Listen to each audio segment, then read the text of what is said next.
diperpanjang dengan pusat piutang, kemudian kita bukan bahas tentang ada sedekah dan seterusnya, juga sedikit saya bahas tentang zakat dan seterusnya. Maka pada hari ini kita akan melanjutkan dengan kajian mawaid. Ya. Jadi bapak-bapak yang berbahagia, ya kita juga yang menjadi landasan kita tentu hukum Indonesia, Pak. Boleh nanti di peraturan pemerintah dan juga undang-undangnya sudah bahas tidak lanjut ya, tentang waris ini. Nah, lebih lanjut bapak-bapak, ya ini setidaknya kita langsung, Pak. Pertama, biar kita bias, ya, kita bahas ada 4 kewajiban.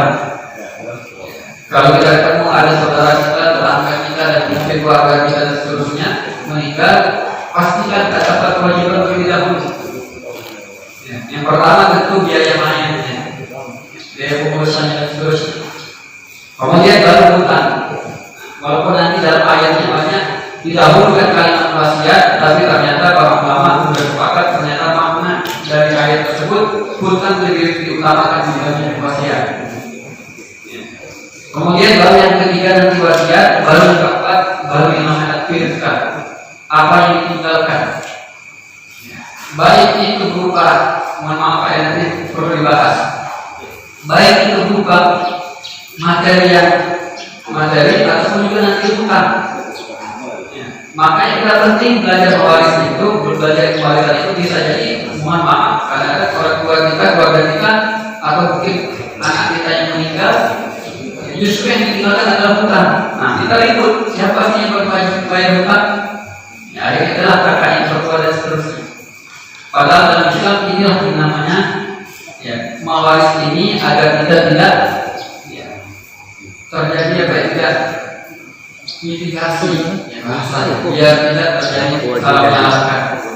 Ini juga sekali tentang hutang, warisan hutang itu tetap mesti dibahas. Kemudian yang keempat, nah bahasan yang kedua adalah bukan penyebab.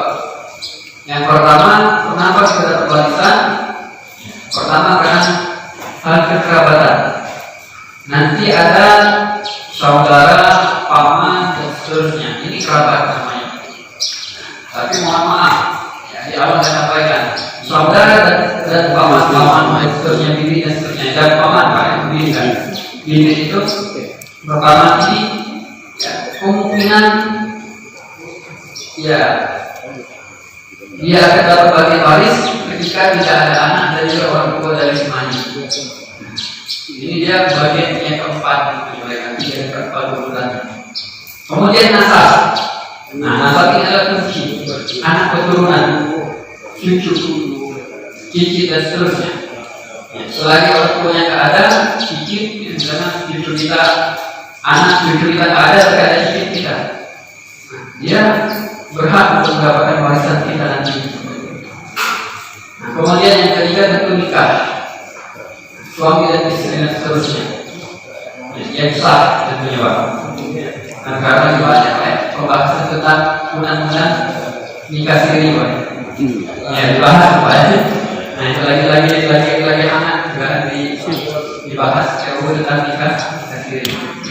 Nah kemudian yang keempat ini yang terlupakan Pak. Bebas. Jadi kalau ada budak kemudian dibebaskan, contohnya ketika apa ya, misalnya Abu Bakar As-Siddiq dan juga Bilal bin Rabah. Kalau seandainya Bilal bin Rabah dulu meninggal, maka Abu Bakar berhak untuk mendapatkan warisan Bilal bin Rabah dan seterusnya. Maka ini Pak, ini 4 ya, PS 4. Kemudian ini 3 versus 3 juga. Syarat waris tentu ya, meninggalnya waris dan itu sudah ditetapkan. Sudah jelas. Ya, secara teori sudah ditetapkan itu secara hukum. Kalau dia mungkin maaf dia hilang gitu. Ada kan orang yang maaf. Ada juga yang bertahun-tahun dia nggak pulang-pulang, jadinya kotori. Nah, ya kan kadang-kadang pada akhirnya menghubungi minta mengajukan ke pengadilan kotor. Dijatuhkan ya, dia dianggap sudah wafat seterusnya. Ada seperti itu. Nah, ini termasuk bab poin. Kemudian ya, yang kedua tanda itu ahli warisnya masih hidup. Nah, sekalipun nanti mohon maaf ada juga kadang-kadang misalnya ada yang meninggal atau kecelakaan, walaupun dia bekerja satu menit Pak, ibu-ibu bapak sekalian, nah, dia harus dihitung juga. Walaupun dia bekerja 1 menit, tapi pembagian waris siapa yang duluan meninggal dia jadi waris, sedangkan yang akhir meninggal dia tetap berhak mendapatkan waris atau menjadi sebagai ahli waris. Kenapa? Ya, karena nanti hitungan kita itu harta yang dibagi adalah harta pribadi, bukan harta bersama.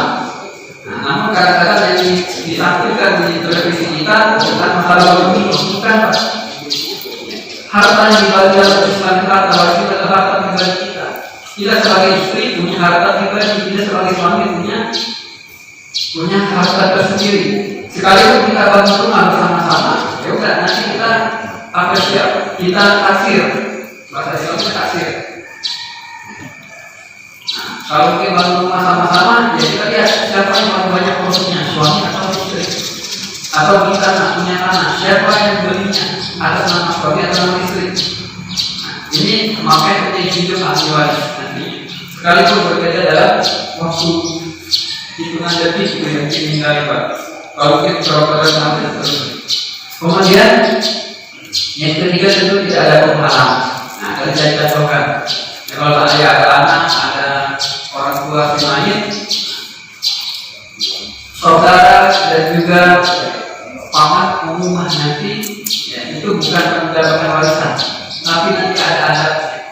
Ya, karena dalam Islam ada yang namanya wasiat bagi bapak-bapak ibu-ibu bahagia. Nah, jadi ada 23 orang ini, bagaimana caranya mereka wajib mendapatkan warisan, tapi bukan wajib dari harta warisan.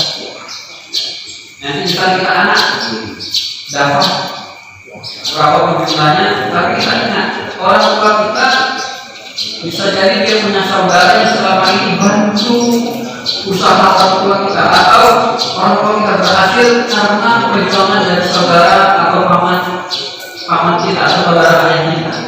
Nah, Islam mengajarkan kebaikan, jangan lupa daratan baik, atau jangan lupa ada kacang yang dijadikan lupa, ya, jadi lupa kulit. Itu Islam mengajarkan seperti itu. Makanya nanti ada yang namanya wasiat wajibah. Wasiat yang tidak bisa tukar-tukar dan harus berapa sen pun harus diberikan kepada mereka yang sudah berkualifikasi atau punya, ya, sudah jelas memberikan bantuan kepada iman selama dia hidupnya. Kemudian yang ketiga, menyebabkan bahasanya adalah penghalang warisan.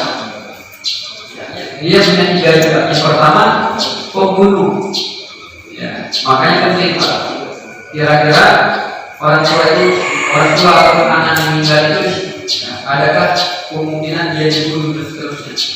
Kalau ternyata ahli waris yang membunuh, maka otomatis Islam melarang itu, ya, untuk mendapatkan warisan tersebutnya. Bagaimana dia bisa memanfaatkan harta yang dengan baik? Biasanya punya niat jahat.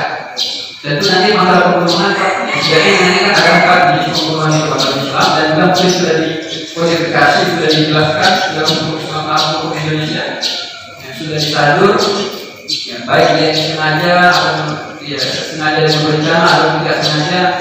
Mungkin saya melempar batu, niatnya membuang batu ternyata kena orang.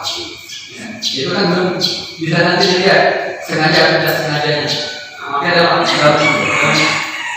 dalam bahasanya dalam ayat itu jangan sampai terdapat membunuh orang. Makanya sekalipun dia mesti bayar diat dan seterusnya. Kemudian yang kedua, penghalang waris karena dia jadi budak. Ya, tadi bukan bayar, bukan bayar ya, budak nalar sampai selaya. Jadi dalam artian dia tidak punya kemerdekaan. Walaupun sekarang mungkin secara hukum tidak ada perbudakan, tapi suasana perbudakan mungkin ada substansinya. Apalagi kalau kita masih banyak akhirnya. Mungkin kalau di antara kita mungkin ada yang bisa diperbudakan. Makanya sekarang kan kami mengantar ini berjualan orang itu kan mereka bisa jadi makan sebagai budak yang tidak terbebas. Kemudian yang ketiga tentu yang menjadi penghalang waris adalah mutlak, ya, karena berbeda keyakinan. Nah, kalau mohon maaf, ya ada orang tua kita berbeda agama, kita muslim, orang tua kita berbeda agama, atau juga anak kita muslim, atau juga seterusnya, saudara kita. Ya, setelah kita berbeda agama, kita pun tidak berhak mendapatkan warisan mereka. Maka Islam sangat jelas membedakan, karena yang namanya harta itu sangat erat kaitannya dengan bagaimana kita mencari dan juga keyakinan kita dan seterusnya. Kemudian Bapak-Bapak yang berbahagia, ini sebagai prolognya, ini kita langsung Pak ya. Ini silahkan nanti ya, bagusnya dicatat Pak ya. Nah, ya pasti kalau ada semuanya, ya ini kita bercepat Pak ya. Ini ya Bapak nanti kita diskusi saja. Mungkin ada pemahaman di sekitar kita, tapi kita ingin menantikan ini. Ini gampangnya buat kita, ini sudah terbayang di antara kita Pak. Ingat saja, kuncinya kita hanya menghafal 23 orang. Dan itu saya yakinnya hafal, gampang. Yang pertama, kalau ada yang meninggal, selagi dia tidak hujanan atau gadis, ada yang tidak telepon, satu dua, kemudian satu dua. Kemudian itu, kalau semain, kalau dia tidak punya apa, kalau tidak punya anak laki-laki atau anak perempuan, bisa jadi dia punya anak laki-laki atau perempuan. Kemudian anak laki-laki pasti punya cucu laki-laki atau cucu perempuan, ataupun tidak ada nantinya. Ini sudah 6 orang atau sudah 5 orang. Bisa diartikan karena istri sama suami kan sejajar gitu Pak. Kemudian inilah sampai ke bawah dan seterusnya. Berapa jumlahnya mereka mendapat bagian ini. Namun yang paling mudahnya Bapak-bapak, setiap laki-laki di sini, ya Islam itu hanya mengajarkan perempuan itu mendapatkan nilainya, nisabnya, sedangkan laki-laki itu semua yang dia bertiga ini nanti ada 11 orang, mereka itu adalah asoba, sisa. Nanti bagaimana perhitungannya akan kita bahas Pak ya. Jadi kalau mau itu silakan nanti saya juga bagikan ini. Ya. Jadi yang pertama ada istri, kemudian suami, ada anak laki-laki, anak perempuan, cucu laki-laki, cucu perempuan. Ini namanya curug. Kemudian bagian yang kedua tentu yang ada orang tua, ada ayah, ada ibu, ada kakek dari ayah, nenek dari ayah, kemudian nenek dari ibu. Nah ini hanya terbatas ini bagian atas 5 orang.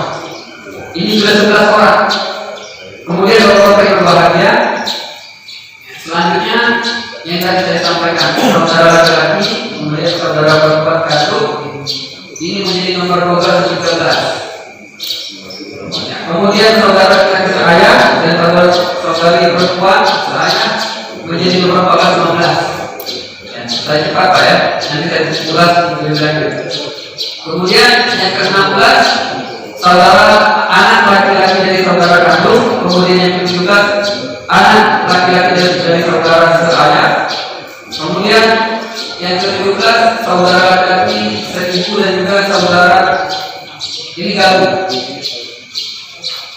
Ini mereka gabung untuk saudara seibu.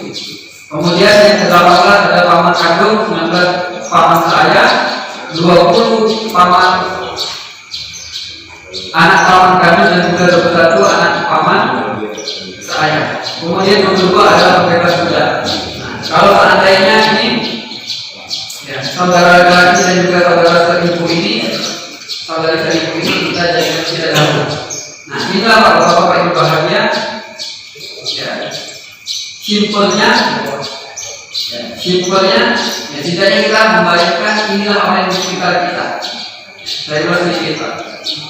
Jadi yang pertama adalah kalau ada semuanya, ya, yang pasti dia pilihan pertama tidak adakah dia istri atau dia suami.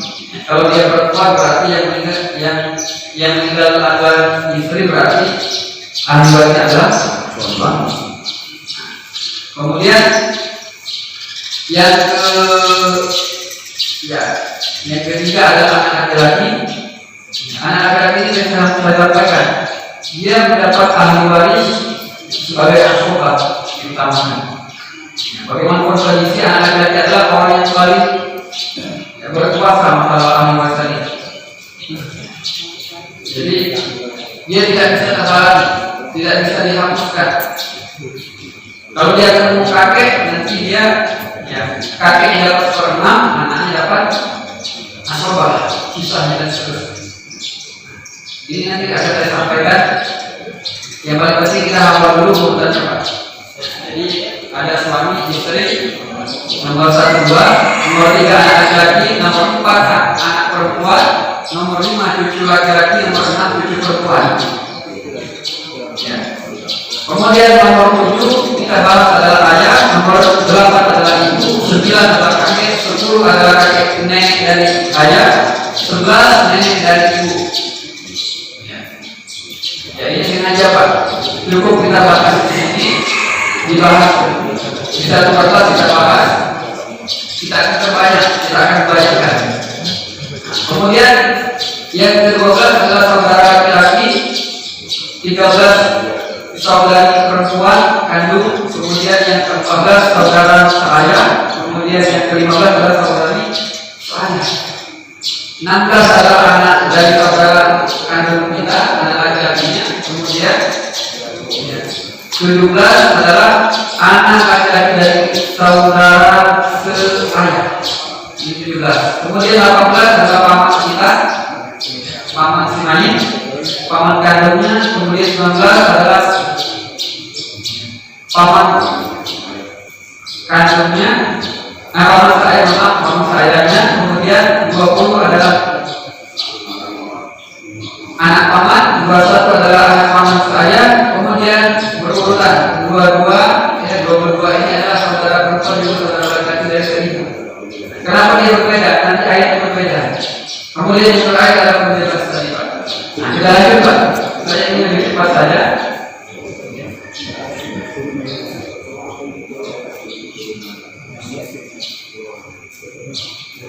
Nah, dari yang tadi Bapak, jadi simpelnya kalau ada yang meninggal, kita hanya perlu lihat 6 orang. 6 orang terlebih dahulu. Yang pertama anak laki-laki, anak perempuan, kemudian suami istri tadi, kemudian ayah dan ibu. Ini yang kita utamakan dulu. Kalau mereka 6 ini atau 5 orang, berarti kalau salah satu suami istri meninggal, berarti 5 orang yang hidupnya. Nah, kalau ada 5 orang ini berarti yang lainnya mereka terhalangi. Mereka tidak mendapatkan harta warisan. Tapi tadi saya sebutkan, kita lebih menghafalkan 3 orang ini. Mereka inilah yang mesti, misalnya kita sebagai seorang anak tadi dapat seluruh harta orang tua kita. Jangan lupa 3 orang ini berapa sen pun kita berikan kepada mereka. Karena Islam mengajar kepada kita untuk memperhatikan mereka ini. Karena pada hakikatnya harta harus kita jadikan sebagai silaturahmi. Bukan justru bahkan untuk menjauhkan jarak di antara keluarga kita. Nah, simpelnya bapak-bapak, ibu bahagia lagi ya. Ini secara cepat. Kalau ada yang meninggal, kita lihat suami atau istri. Kalau istrinya yang meninggal, atau bagian atau suami dulu ya. Kalau suami yang meninggal, berarti istrinya pastikan istri dulu mendapatkan 1/4 atau 1/8. Dia yang utamakan dulu. Ada 1 juta, berarti kalau mereka punya anak, berarti istri dapat 1/8, anaknya 7/8. Berapa jumlah anaknya nanti, baik laki-laki atau perempuan? Pastikan itu dulu. Makanya saya sebutkan tadi Pak. Kalau yang meninggal adalah istri, berarti suami dapat 1/2 dari harta, 1/4 dari harta, kemudian 3/4 sisa hartanya untuk anak dan keturunannya dan seterusnya. Karena tadi anak laki-laki dia asobah, dia sisa. Dan semua harta warisan itu ingat kuncinya dia ada di anak dan Jadi anak yang diutamakan, kemudian dia suami istri atau ayah dan ibu. Kenapa anak laki-laki dan juga anak perempuan yang diperhatikan terlebih dahulu? Karena dia yang mendapatkan porsi paling banyak, dan itu paling gampang nanti kita bagikan. Dan juga anak laki-laki dia tentu menjadi ahli waris. Nah, kemudian setelah kita bahas tentang suami dan istri, Pak, jadi boleh nanti di foto saja atau kita ingat dalam satu suara ini kita ingat. Kita bayangkan kalau kita ingin dan seterusnya. Kemudian setelah suami dan istri selesai clear, semua anak, semuanya laki-laki, ya, semua laki-laki mereka menjadi asobah. Ada 100 orang mulai dari anak laki-laki, cucu laki-laki. Harapannya apa tadi? Kalau seandainya 6 orang tadi tidak ada di depan atau sudah meninggal duluan, makanya baru bisa jadi saudara, bisa jadi paman, bisa jadi saudara seibu dan seterusnya, bahkan bisa jadi berbebas. Kalau sampai tidak ada lagi yang keluarga yang dekat, makanya berjumlah. Dan juga kita lihat dia ini muda atau tidak. Kalau kamu kan tidak ada kemudahan bagi kita mungkin saudara kita tidak ada, maka hartanya dia dibagi-bagikan atau juga masuk ke berjumlah, kemudian disatukan, diberikan diberikan santunan kepada fakir miskin dan seterusnya. Atau juga mungkin ya, kuncinya bapak-bapak usaha waris ini tentu harta kita itu mendingan kita hibahkan. Makanya dalam sebelum kita meninggal atau kita sebagai anak kita punya orang tua dan seterusnya, ya khawatir nanti terjadi permasalahan, kita juga kita sebagai orang tua kita tahu mana anak yang kira-kira yang ya, pintar menghitung uangnya, mana anak yang kurang pintar menghitung uangnya, atau mana anak yang lebih lancar rezekinya, mana anak yang kurang lancar rezekinya. Makanya dalam Islam kemudian mereka juga. Makanya ya, kalau kita punya tanah, punya rumah, punya kendaraan, mendingan selagi kita hidup kita hibahkan. Dan itu bebas, kita tidak perlu membahas tentang warisnya, mungkin sesisanya saja kita bahas tentang warisnya. Dan juga hukum Indonesia juga belajar seperti itu, menyarankan kepada kita, ya kalau kita ya, banyak asetnya, baik hutang juga seperti tadi, mendingan kita hibahkan saja, langsung kita hibahkan. Dan itu betul hukum Islam seperti itu. Kalau juga tidak ada yang bisa, yang penting kita sadangkan yang kita dapatkan hibah kita dan seterusnya, tidak insya tidak akan ada yang menggugat kita. Itu hak kita. Nah, kemudian bapak-bapak yang bahagia, kita lanjut sedikit ya. Jadi anak laki-laki yang pusatnya, kemudian anak perempuan bapak-bapak. Ya. Kalau tidak ada anak laki-laki, anak perempuan dia akan setengah. Kalau dia sendirian 2/3, kalau mereka rame-rame. Nah, kalau dia rame-rame, kapan ini terjadi? Kalau seandainya mungkin seorang ayah ataupun juga seorang ayah meninggal, kemudian meninggalkan istri, kemudian anak perempuan, tapi dia punya anak laki-laki. Berarti istri mendapatkan 1/8, sedangkan anaknya mendapatkan setengah. Kalau dia sendirian 2/3, kalau dia laki-laki, kalau dia lebih dari 2, berarti hartanya tinggal 1/6 sisanya. Nah, 1/6-nya mungkin untuk yang lainnya. Hartanya untuk asobah, bisa jadi untuk saudara yang meninggal dan seterusnya. Ini yang mungkin nanti kita lebih bahas ya. Kita lebih kira-kira bagaimana nanti kita menghitung bukan prediksi persiapan kita Pak, kira-kira seperti itu. Kalau seandainya saya meninggal bagaimana? Atau juga mungkin dulu ada permasalahan pembagian harta dan seterusnya. Ini saya sampaikan di sini. Kalau kita diskusikan di sini. Nah ini materi ini sebagai penghitungannya. Kemudian bapak-bapak yang bahagia, ya, anak perempuan tentu turunnya kepada cucu perempuan Pak. Dia sama saja.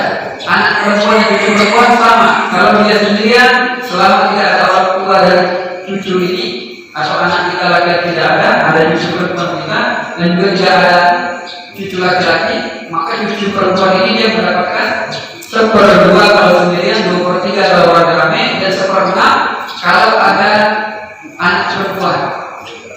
Dia melengkapi. Mereka berkolaborasi nanti. Nah ini perlu kita hafalkan. Tapi intinya kuncinya sedikit Pak. Cucu perempuan yang intinya dia berbeda dengan anak perempuan kalau dia mendapatkan 1/6 ketika melengkapi dari pembagian dari untuk anak perempuan dan seterusnya. Kemudian Bapak Ibu bahagia, ya, karena tadi semua laki-laki adalah asobat, ya, semua laki-laki ini asobat, ya, termasuk juga nanti ayah. Nah, ayah itu dapat dia 2.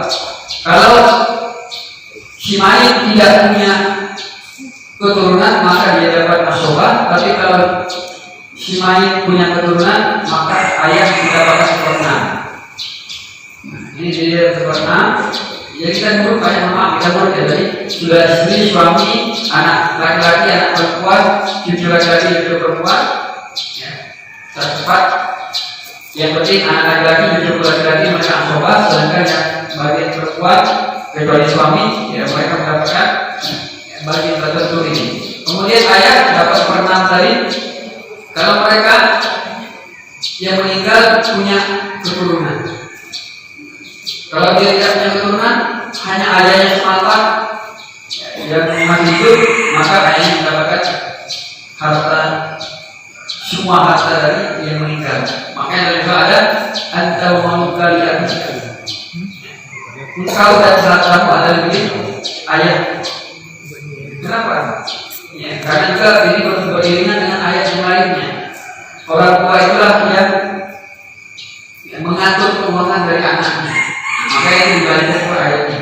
Kemudian ibu, tentu dia 1/3 kalau dia, ya, kalau tidak ada keturunan yang meninggal. Mungkin ada ayah sama ibu, berarti ayah dapat asolah, ibu dapat 1/3. Tapi kalau yang si mayit punya keturunan, punya anak dan seterusnya tadi, maka ibu, kalau dia masih hidup ibunya maka mendapatkan 1/6. Nah, makanya tadi istri kita lihat dulu, kita kasih istri, kemudian kasih anak semuanya asobat nanti, kemudian orang tua ibu yang mendapatkan 1/6 dan seterusnya. Nah, kemudian bapak-bapak ibu bahagia, ya, kita lihat bagi ke atas sedikit, kakek dan nenek dan juga nenek dari ibu, mereka sama menggantikan posisi dari ayah dan juga ibu, dan juga baginya hanya 1, yaitu 1/6. Kakek juga nanti mendapatkan asobat kalau si mayit tidak punya keturunan dan seterusnya, dan juga kalau tidak ada ayah. Kalau kakeknya sendiri, ya, kemudian cucu meninggal, ternyata cucu ini tidak punya yang lain lagi, tidak punya anak, tidak punya orang tua lagi, nah, maka hartanya kembali kepada kakeknya, dia kakek mendapatkan asobat dan seterusnya tadi. Nah, kemudian bapak yang bahagia, ya, simpelnya, ya, ini saya ingin menyederhanakannya Pak. Jadi intinya kalau kita bagi waris, kita lihat dulu, kita jadikan dulu, kita orang ini ada nggak, kita cek dulu gitu, ya, kita jadikan dulu. Nah, kemudian yang kedua, kita berikan kepada yang 6 orang tadi Pak, yang sekitar tadi, anak, suami istri dan juga orang tua. Nah, kemudian kita lihat bagian ketiga, kita lihat perempuannya tadi, saudari kandung dan juga saudari saya. Karena yang pasangannya, saudara-saudaranya, mereka mendapatkan asobat semua. Kita lihat, ya. Dan juga dia hanya turunan dari anak perempuan. Intinya kalau kita menghafal anak perempuan, kita insya Allah akan menghafal pembagian untuk saudara perempuan, saudari, ya, saudari kandung dan juga saudari saya. Mereka hanya, ya, sama apa? Hanya sama dengan anak perempuan, yaitu setengah kalau sendirian. Jadi kalau yang meninggal, ada seorang meninggal, dia punya saudari, 2 beradik, tidak punya ayah, tidak punya anak dan seterusnya. Dia cuma saudara yang meninggal, tinggal saudarinya, berarti saudari mendapatkan setengah. Nah, dia tidak bisa mendapatkan asoba semuanya, berarti setengahnya kemana dan seterusnya itu ya, bisa jadi dia dibalik oleh rumah dan seterusnya ya. Atau enggak itulah penting wasiat sepertiganya kita wasiat dan seterusnya. Atau mungkin yang meninggal ya, ada orang tua mungkin gadis misalnya seperti itu ya. Berarti bisa jadi dia punya saudara dan juga punya orang tua. Berarti ayah yang mendapatkan seperenam ya. Kemudian juga ibunya mendapatkan seperenam juga.